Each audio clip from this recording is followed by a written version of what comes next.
Hello दोस्तों, बहुत बहुत स्वागत है आपका इकोनॉमिक्स हिंदी विथ मैथ में। तो चलिए आज की वीडियो शुरू करते हैं और आज की वीडियो में हम देखने वाले हैं वस्तुओं का वर्गीकरण। ठीक है, तो चलिए वीडियो देखते हैं। और इससे अगर पहली वीडियो आपने नहीं देखी तो जल्दी से पहली वीडियो देख लीजिए। उसमें आपको यहाँ तक समष्टि अर्थशास्त्र करा दिया है, यानी यहाँ पर समष्टि अर्थशास्त्र क्या होता है और जो है व्यष्टि अर्थशास्त्र क्या होता है, ये सारी चीज़ें मैंने फर्स्ट पार्ट में बता दी हैं। तो अब ये जो पार्ट है आपका सेकंड पार्ट है। तो हमारा चैप्टर चल रहा था मैक्रो इकोनॉमिक्स का, क्लास 12th का जो है यहाँ पर इकोनॉमिक्स का चैप्टर चल रहा है राष्ट्रीय आय और इसके संबंधित समग्र। ठीक है, काफ़ी इम्पोर्टेंट चैप्टर है। तो मैं आपको दिखा देता हूँ चैप्टर कौन सा हम कर रहे हैं। चैप्टर जो है ये वाला कर रहे हैं, इसमें राष्ट्रीय आय एवं संबंधित समग्र। इसका पहला पार्ट नहीं देखा तो जल्दी से आप जाकर देख लीजिए। आपको जो है यहाँ प्ले लिस्ट में आपको वीडियो मिल जाएगी या चैनल में आप जाकर देख सकते हैं।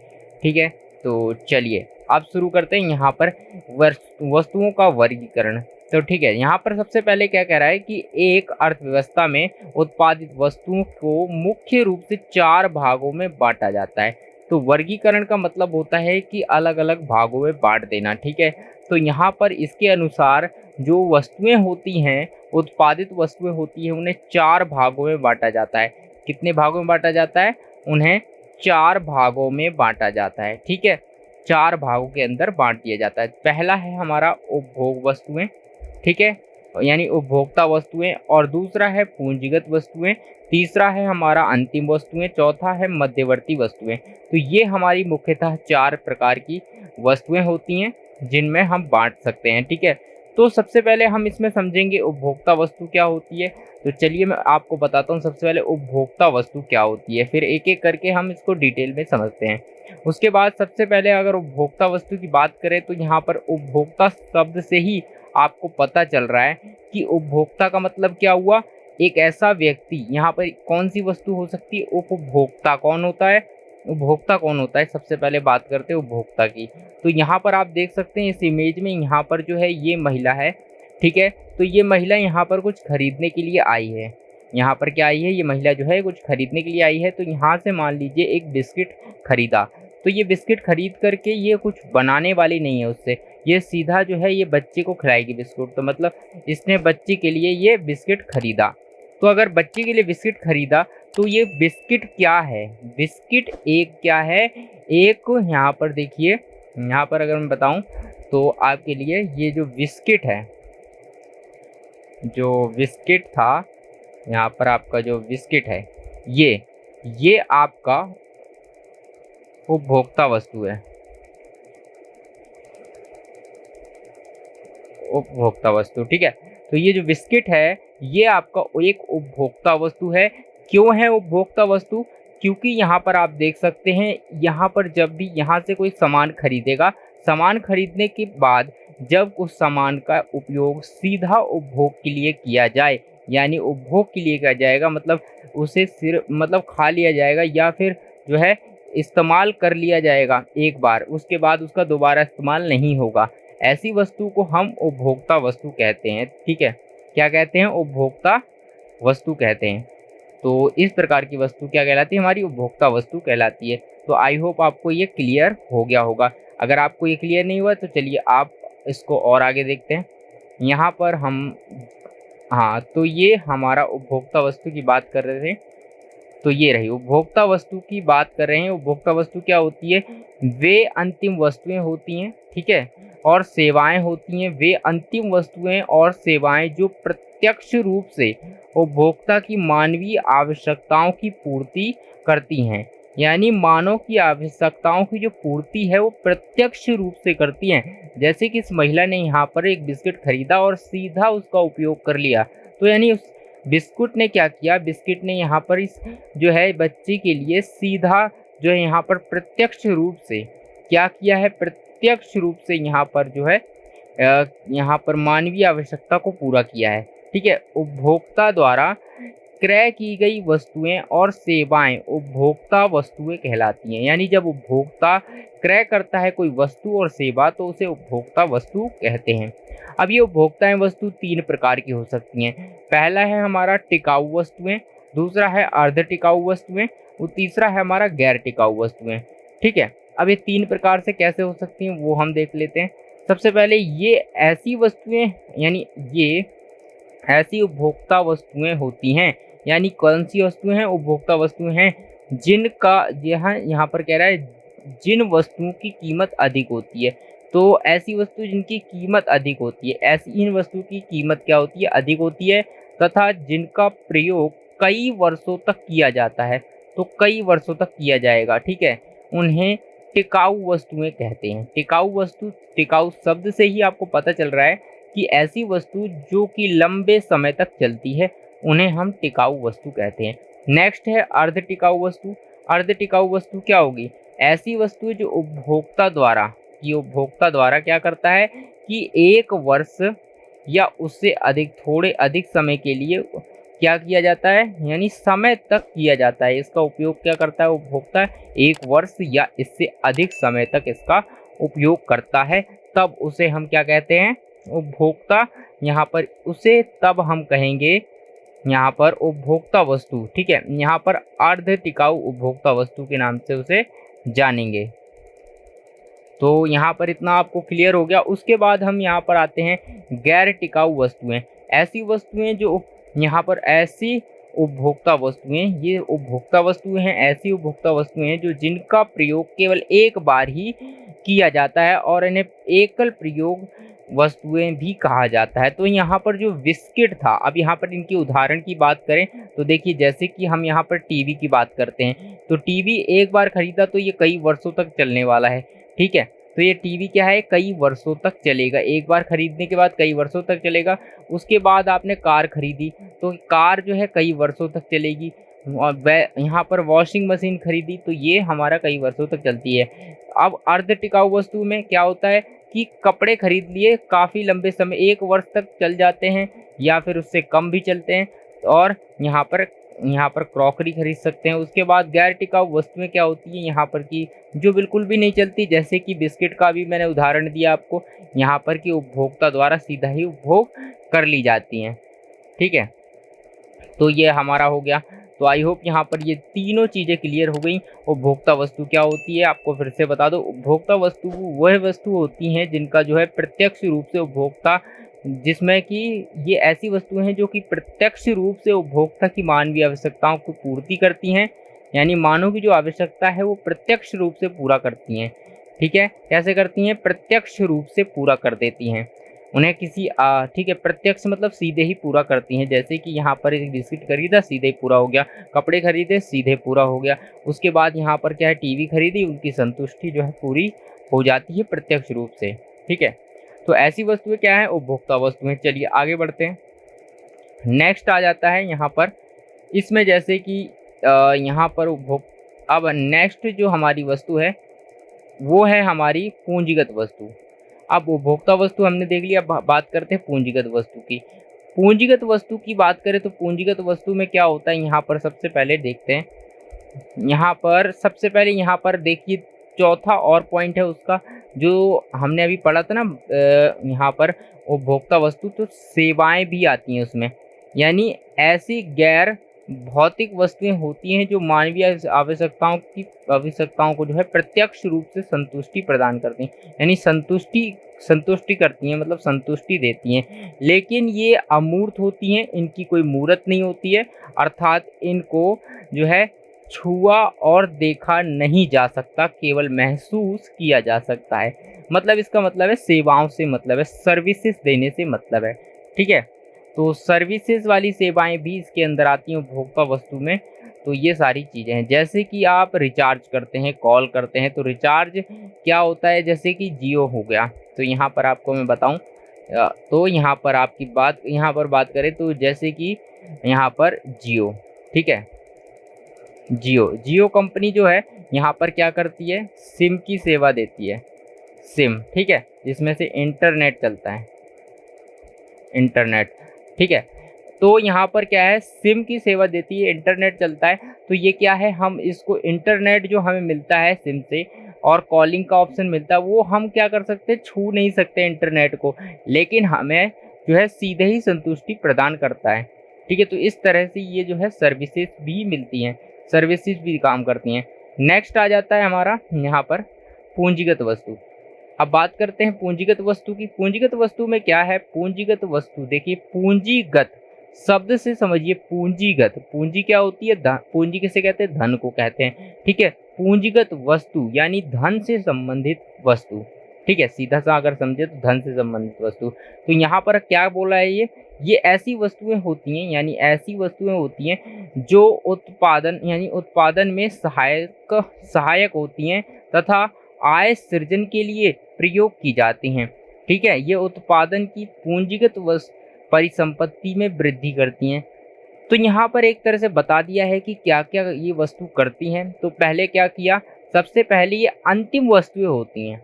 अंतिम वस्तु होती है, कैसी वस्तु होती है? अंतिम वस्तु होती है कि ये सीधा प्रयोग करने के लिए अंतिम वस्तु तो होती है, लेकिन उपभोक्ता वस्तु भी अंतिम होती है। लेकिन वो कैसी होती है कि उनका एक बार ही प्रयोग किया जाता है। लेकिन ये पूंजीगत वस्तु है, इसका 1 से 2 बार प्रयोग किया जाएगा, देखिए, ठीक है। एक बार ही प्रयोग, मतलब लास्ट प्रयोग होता है उनका उपभोक्ता में, लेकिन इसमें जो है 2 बार होता है। कैसे? ऐसी अंतिम वस्तुएं होती हैं जो उत्पादन में सहायक होती हैं, कि किसी वस्तु के उत्पादन में सहायता करती है। तो चलिए हम देखते हैं कैसे। तो यहाँ पर आप देखें कि यहाँ पर आप देख के बता सकते हैं कि कौन सी जो है यहाँ पर पूंजीगत वस्तु है।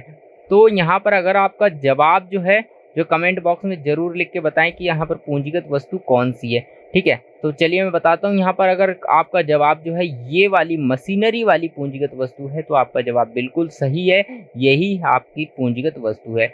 अब ये पूंजीगत वस्तु क्यों है? क्योंकि यहाँ पर देखिए मशीन है। अब मशीन को खरीदने के लिए यहाँ पर क्या होता है? मशीन को खरीदने के लिए पैसा लगाया जाता है, ठीक है। मशीन को खरीदने के लिए क्या लगाया जाता है? पैसा। अब पैसा लगाने से क्या होगा? पूंजी लग गई, उसके अंदर पूंजी लग जाती है। पूंजी लग जाती है तो ये क्या करेगी मशीन? ये मशीन दूसरी वस्तु के उत्पादन में सहायता करेगी, जैसा कि हमने बताया था। यहाँ पर अभी अभी पढ़ा है, क्या पढ़ा है हमने अभी?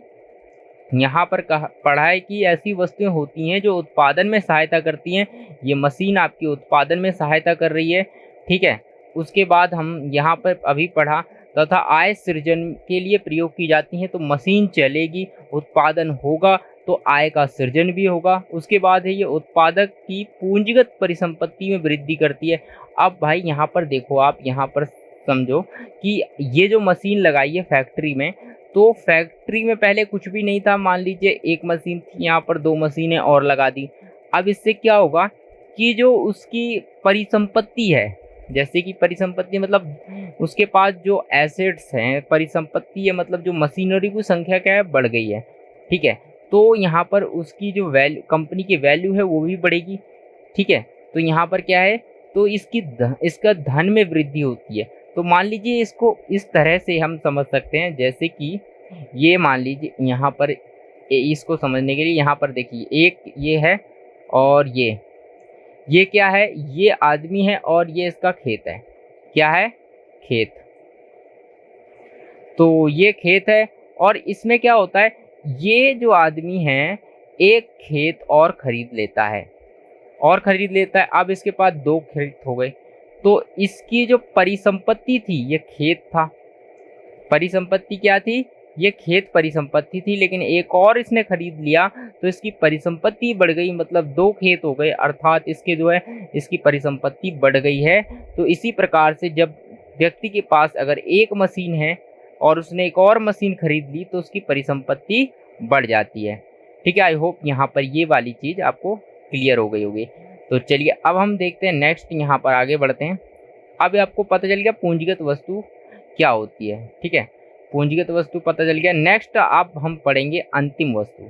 तो हम 4 वस्तुएं पढ़ने वाले थे, अभी हम कहाँ पहुँचे हैं? उपभोक्ता वस्तु हो गया हमारा, पूंजीगत वस्तु हो गया, अब अंतिम वस्तु की बात करते हैं, ठीक है। अंतिम वस्तु की बात करें तो यहाँ पर आप देख सकते हैं अंतिम वस्तु, ठीक है। अंतिम वस्तु में क्या है? वे वस्तुएं होती हैं जो उपभोग व निवेश के लिए उपलब्ध होती हैं, यानी ऐसी वस्तुएं जो उपभोग या निवेश के लिए उपलब्ध होती हैं, और ये क्या होता है? इनका पुनः विक्रय होता है। पुनः विक्रय या मूल्यवर्धन, यानी मूल्यवर्धन के लिए नहीं होती हैं, ठीक है। अंतिम वस्तुएं ऐसी वस्तुएं होती हैं जो कि उपभोग या निवेश के लिए उपलब्ध होती हैं, यानी इन वस्तुओं का उपयोग उपभोग या निवेश के लिए किया जाता है। ठीक है, और क्या कर सकते हैं इसका, ये पुनर्क्रय या मूल्यवर्धन के लिए नहीं होती हैं। उपभोक्ता द्वारा उपभोग की गई सभी वस्तुएं, सेवाएं व अंतिम वस्तुएं होती हैं। मतलब ये कहना चाह रहा है कि जो अंतिम वस्तु होती है वो सिर्फ निवेश और उपभोग के लिए इस्तेमाल होती है। ठीक है, और यहाँ पर और क्या कह रहा है, दूसरी बात कह रहा है मूल्यवर्धन और यानी मूल्यवर्धन के लिए नहीं इस्तेमाल की जाती। ठीक है, तो चलिए इनको समझते हैं। मूल्यवर्धन, दो शब्द आए हैं, मूल्यवर्धन और पुनर्विक्रय। यानी ऐसी वस्तुएं जो कि एक बार बेची गई, जैसे कि मान लीजिए कोई वस्तु है, अब एक बार इस वस्तु को किसी ने खरीदा, अब जिसने खरीदा उसने दूसरे व्यक्ति को यही वाली वस्तु बेच दी। तो अगर ये ऐसा करेगा, ऐसा इसमें नहीं होता है कि अगर एक वस्तु एक व्यक्ति ने खरीद रखी है तो वो उसी के पास रहेगी, वो दूसरे के पास नहीं जाएगी। ठीक है, वो किसी और को नहीं बेचेगा, वही उसका इस्तेमाल करेगा, तब वो अंतिम वस्तु कहलाएगी। ठीक है, यानी अंतिम मतलब लास्ट वस्तु है जो कि इसके पास जा रही है, अब ये और किसी और आदमी को नहीं देगा। ठीक है, उसके बाद पुनर्विक्रय नहीं करेगा, दोबारा से उसे किसी और को नहीं बेचेगा। उसके बाद मूल्यवर्धन नहीं होगा, मतलब अगर मान लीजिए ये वस्तु जो हमारी है 100 रुपये की है, ठीक है, 100 रुपये की है, तो ये 100 रुपये की ही रहेगी, कुछ भी हो जाए इसमें मूल्य में परिवर्तन नहीं होगा, ये 120 या 110 की नहीं होगी। ठीक है, ये है।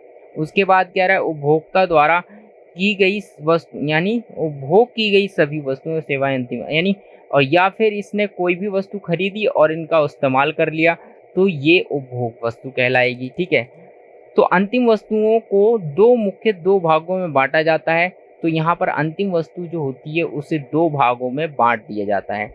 तो यहाँ पर अंतिम वस्तु का उदाहरण देखें। अंतिम वस्तु क्या है हमारा, यहाँ पर ये देखिए, ये एक अंतिम वस्तु भी हो सकती है और ये मध्यवर्ती वस्तु भी हो सकती है। तो अभी तक मैंने मध्यवर्ती वस्तु आपको पढ़ाया नहीं है तो आपको समझ में नहीं आएगा, तो अभी मैं आपको बताने वाला हूँ अंतिम वस्तु ये कैसे हो सकती है। अगर यहाँ पर ये जो है उपभोक्ता इन वस्तुओं को खरीदे, उपभोक्ता क्या करे, इस वस्तु को खरीदे, यानी ब्रेड को खरीदता है और जाकर इससे क्या करता है, इसे और किसी को नहीं बेचता है, ये सिर्फ ब्रेड खाने के लिए खरीदता है। अगर कोई व्यक्ति इस ब्रेड को खाने के लिए खरीदता है तब ये अंतिम वस्तु कहलाती है। वहीं अगर इसी ब्रेड को कोई दुकानदार ब्रेड पकौड़े बनाने के लिए खरीदता है तो वहाँ पर ये जो ब्रेड है ये मध्यवर्ती वस्तु हो जाएगी, ये अंतिम वस्तु नहीं कहलाएगी। ठीक है, तो आपको सिंपल सा याद रखना है कि अगर कोई वस्तु सीधा उपभोग के लिए खरीदी जाती है, उसका दोबारा से इस्तेमाल ना किया जाए, तो वो ऐसी वस्तु जो है अंतिम वस्तु कहलाती है। ठीक है, नेक्स्ट हमारा यहाँ पर आगे बढ़ते हैं। दो भागों में इसको जो है अंतिम वस्तु को दो भागों में बांटते हैं। दो भाग कौन कौन से हैं, सबसे पहला भाग है अंतिम वस्तु में उपभोग वस्तुएं। ठीक है, उपभोक्ता की अंतिम वस्तु में पहली ऐसी वस्तुएं होंगी जिनका की उपभोग कर लिया जाएगा, जो अंतिम प्रयोगकर्ता द्वारा प्रयोग करने के लिए तैयार होती हैं। यानी प्रयोगकर्ता द्वारा प्रयोग के लिए तैयार होती है, यानी ऐसी वस्तुएं जो कि पूरी तरह तैयार हैं प्रयोग में लाने के लिए, और तथा इनके जो है अंतिम प्रयोगकर्ता उपभोक्ता होते हैं, उन्हें अंतिम उपभोग वस्तु कहते हैं। तो ऐसी वस्तुएं जिनका उपभोग जो है अंतिम उपभोक्ता द्वारा किया जाता है, यानी किसी उपभोक्ता द्वारा अंतिम रूप से कर लिया जाता है, तो ऐसी वस्तुएं अंतिम उपभोग वस्तुएं कहलाती हैं। जैसे कि मैंने अभी आपको बताया ये ब्रेड का उदाहरण, कि आपने अगर ब्रेड खरीदा है खाने के लिए तब ये अंतिम वस्तु है। अगर आपने इसको ब्रेड को खरीदा है, अगर किसी ने खरीदा है कि इससे इसका इस्तेमाल करके कुछ और बनाया जाए, तब ये मध्यवर्ती वस्तु, ये अंतिम वस्तु नहीं रहेगी। ठीक है, नेक्स्ट हम देखते हैं यहाँ पर अंतिम वस्तु उत्पादन। यहाँ पर क्या है आपका, यहाँ पर देखिए अंतिम उत्पाद वस्तुएं जो अंतिम प्रयोगकर्ता द्वारा प्रयोग के लिए तैयार होती हैं तथा इनके जो है अंतिम प्रयोगकर्ता उत्पादक होते हैं। यानी इसमें क्या पॉइंट अलग क्या हो सकता है, इसमें अलग क्या दे रखा है, अलग ये दे रखा है कि अंतिम प्रयोगकर्ता द्वारा प्रयोग करने के लिए तैयार, ये भी तैयार है प्रयोग करने के लिए, ये भी तैयार है, लेकिन इनके अंतिम प्रयोगकर्ता उत्पादक होते हैं। इनके जो अंतिम प्रयोगकर्ता होते हैं उत्पादक होते हैं। कौन प्रयोग करता है इन वस्तुओं को? अंतिम उत्पादक वस्तु, ठीक है। उपभोक्ता वस्तु जिनका इस्तेमाल उपभोक्ता करेगा, उत्पादक वस्तु जिनका इस्तेमाल उत्पादक करेगा। अब ये उत्पादक कौन होता है? उत्पादक होता है वस्तुओं को बनाने वाला, ठीक है। जो वस्तुओं को बनाता है वो उत्पादक कहलाता है, और जो वस्तुओं को खाता है या उन्हें इस्तेमाल करता है अंतिम रूप से, वो उपभोक्ता कहलाता है, ठीक है। तो यहाँ पर क्या है, उन्हें अंतिम उत्पाद वस्तुएं कहते हैं। तो आई होप क्लियर हो गया। तो यहाँ पर क्या है, यहाँ पर देखिए, यहाँ पर फैक्ट्री में अगर कोई काम कर रहा है व्यक्ति, तो ये क्या है, उत्पादक है। मशीनों का इस्तेमाल करके जो है कुछ बनाया जा रहा है तो उत्पादक है, ठीक है। अभी यहाँ पर देखिए ये गन्ना, अभी ये गन्ना इस्तेमाल हो सकता है। अगर इस गन्ने को कोई व्यक्ति खाने के लिए खरीदता है, ऐसे ही खाने के लिए खरीदता है, तो ये गन्ना जो है एक अंतिम वस्तु हो जाएगा। लेकिन अगर इसका इस्तेमाल करके गुड़ बनाया जाता है तो वहाँ पर उस स्थिति में अंतिम वस्तु नहीं रहेगा, ठीक है। तो दो प्रकार की अंतिम वस्तु हो गई, जैसा कि हमने पढ़ा, अंतिम उपभोक्ता वस्तु और अंतिम उत्पादक वस्तु। यानी अंतिम रूप से जब वस्तु का उपभोग जो है इस्तेमाल उपभोक्ता द्वारा किया जाएगा तब वो अंतिम उपभोक्ता वस्तु है, ठीक है। और जब उत्पादक द्वारा हो तो ये उत्पादक वस्तु है। आई होप क्लियर हो गया। अब हम देखते हैं मध्यवर्ती वस्तु। अब मध्यवर्ती वस्तु क्या होती है? देखिए शब्द से ही पता चल रहा है, मध्यवर्ती वस्तु। अब यहाँ पर मध्य शब्द को समझने के लिए हम यहाँ पर जाते हैं, मध्य शब्द को समझते हैं सबसे पहले। तो देखिए यहाँ पर एक आदमी ये है, ठीक है, और यहाँ पर एक ये रहा और एक ये रहा, ठीक है। यहाँ पर 3 आदमी हैं, ठीक है, 1 2 और 3। अब क्या होता है, ये आदमी क्या कर रहा है, यहाँ से ये आदमी सामान इसको बेचता है, फिर ये इसको बेचता है। यानी ये वाला आदमी नंबर 1 2 को बेचेगा सामान, नंबर 2 3 को बेचेगा। तो कहीं और यहाँ पर ये चाहता तो ये 1 नंबर 2 को सीधा ही बेच सकता है, ठीक है। तो मध्य का मतलब हो गया ये बीच में आ जाता है। मध्य का मतलब होता है बीच में आ जाना, मध्यवर्ती वस्तु। जैसे कि ये व्यक्ति जो है यहाँ पर बीच में आ गया, जिसकी वजह से इसमें क्या होगा, समय भी लगेगा यहाँ पर सामान पहुँचने में, और यहाँ पर क्या है, पैसा भी, मूल्य में भी वृद्धि हो जाएगी। तो ये एक अलग टॉपिक हो गया। तो यहाँ पर मैं आपको इस चित्र के माध्यम से सिर्फ ये बताने की कोशिश कर रहा हूँ कि आपको यहाँ पर मध्यवर्ती वस्तु क्या होती है। मध्य मतलब मध्य में आना, कोई व्यक्ति जब मध्य में आ जाता है, मध्य मतलब बीच में आ जाना, ठीक है। अब मध्यवर्ती वस्तु क्या है, ऐसे ही वस्तु मध्यवर्ती मतलब मान लीजिए ये दुकानदार है, ठीक है। अब ये क्या है, ये फैक्ट्री वाला है, इसने क्या करा, ब्रेड बनाया, ठीक है। यहाँ पर इसने ब्रेड बनाया। अब इसने ब्रेड बनाया और ये इसने ब्रेड बना करके इसको दिया, बेच के आए दुकानदार को। अब दुकानदार ने क्या किया, दुकानदार ने ब्रेड से ब्रेड पकौड़ा बनाया, और ये खाने वाला है उपभोक्ता, ठीक है, ये है उपभोक्ता। अब ये उपभोक्ता है, क्या है यहाँ पर, और ये है उत्पादक, ये है उत्पादक, ठीक है। और ये मध्यवर्ती मतलब जो है दुकान वाला है। तो यहाँ पर क्या किया, ब्रेड को पहले यहाँ पर बनाया गया, बनाने के बाद इसने बेच दिया। यहाँ पर इसने ब्रेड का इस्तेमाल किया, ब्रेड पकौड़ा बनाया, और यहाँ पर इसने जो है दूसरे व्यक्ति को, उपभोक्ता को बेच दिया। अब ये क्या करेगा, ब्रेड पकौड़े से थोड़ी कुछ बनाएगा, ये ब्रेड पकौड़ा तो खाने के लिए खरीदेगा, है ना। तो यहाँ पर क्या है, अंतिम वस्तु ब्रेड पकौड़ा हो गई, और यहाँ पर जो है ब्रेड जो है मध्यवर्ती वस्तु हो गई है।